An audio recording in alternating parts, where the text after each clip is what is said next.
તો આ તરફ પાટણના સિદ્ધપુરમાં વિરામ બાદ વરસાદનું આગમન થયું ને 8 ઇંચ જેટલો વરસાદ છે તે સિદ્ધપુરમાં નોંધાયો છે। પાટણ જિલ્લામાં વરસાદનું આગમન થયું, આ સાથે જ સિદ્ધપુર જિલ્લામાં સૌથી વધુ વરસાદ નોંધાયો છે। કેબિનેટ મંત્રી બળવંતસિંહ રાજપૂતે મુલાકાત લીધી છે। સિદ્ધપુર સહિત કાંકોસી, ખડિયા સહિતના વિસ્તારની મુલાકાત લીધી। બાબાવાડા, મેત્રાણા, કલિયાણાની પણ પાણી છે તે ભરાઈ ચૂક્યા છે। વરસીલા સહિતના ગામોમાં પાણી ભરાતા લોકો હાલાકી ભોગવી રહ્યા છે, ત્યારે મંત્રીએ મુલાકાત લીધી।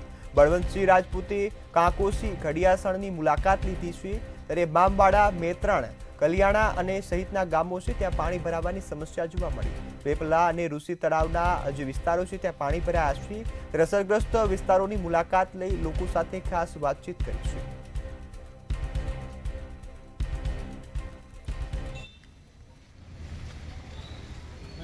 તાલુકામાં 7 ઇંચ જેટલો વરસાદ નોંધાયો છે। તાલુકાની શું પરિસ્થિતિ છે, આપને મુલાકાત લીધી? સિદ્ધપુર તાલુકામાં 1997 પછી પહેલી ફેર 8 ઇંચથી વધારે વરસાદ પડી ચૂક્યો છે।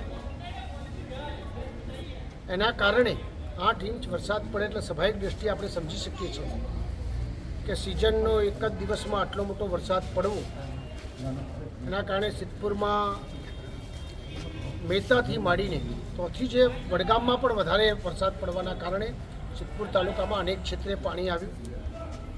ગામડાઓની અંદર બામવાડા છે, મેત્રાણા છે, કાકોસી છે, ખડિયાસણ છે, ઉમરું છે, તાવડિયા છે, અનેક ક્ષેત્રની મુલાકાત લીધી।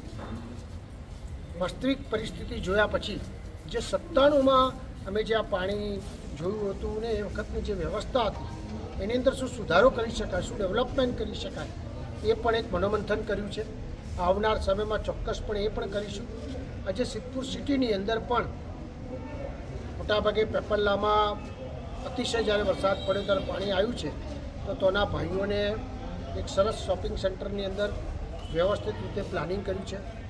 250થી 300 માણસો અત્યારે તો આગળ છે, એમને જમવાની અને બધી જ પ્રકારની વ્યવસ્થા થઈ છે। એની સાથે એક બીજું અમારું રસુલ તલાવ છે, એની અંદર પણ એ પ્રકારની પાણી મોટાભાગે તો આગળ પાઇપલાઇન, પમ્પિંગ મોટાભાગે કર્યું છે, છતાં અમુક ઘરોને જે અસર થઈ છે એના કારણે આજે અહીંયા આગળ પણ 40-50 જણા લોકો અંગણવાડી સ્કૂલની અંદર બધા રોકાણા છે, એમને પણ જમવા સાથેની વિવિધ પ્રકારની વ્યવસ્થા કરી છે। સરકાર આ બાબતે સખત ચિંતા કરીને આટલો મોટો વરસાદ એક સમયે પડ્યો હોય ત્યારે સ્વાભાવિક દ્રષ્ટિએ જે કોઈ નાની મોટી અસર થાય એને કઈ રીતે ઉપયોગી થાય એના માટે તમામ અધિકારીઓ, એકી જૂથ અધિકારી અને પદાધિકારી હજી કામે લાગ્યા છે।